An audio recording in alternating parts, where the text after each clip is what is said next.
اهلا. النهارده انا جايه لكم بفيديو جديد وفكره جديده. النهارده جايبه لكم شويه اسماء من القران الكريم ومعانيها، عشان في ناس كتير جدا بتحب تسمي بناتها اسماء دينيه. فالنهارده جايبه لكم اسماء حلوه، يا رب تعجبكم. يا ريت تستنوا لاخر الفيديو وتشوفوا اخر اسم معانا. اول اسم معانا في القران الكريم هو كوثر، ومعناه الخير والبركة والنعمة الوفيرة، وهو اسم نهر في الجنة. تاني اسم معانا هو اسم ضحى، وضحى هو وقت ظهور الشمس صباحا.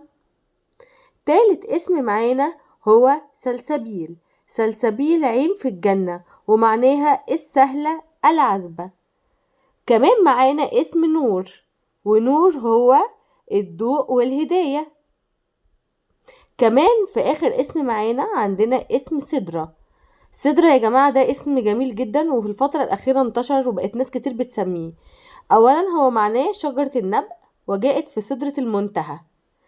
جماعة بصوا الأسماء دي حلوة جدا، لو انت بتفكري تسمي اسم ديني واسم ليه معنى فأكيد هيبقى مش هيطلع بره الأسماء دي. استنوني في جزء جديد هعمل لكم أسماء جديدة من سلسلة أسماء بنات من القرآن الكريم. بحبكم قوي، قناة اسمكم معناه في أغنية دايما معاكم.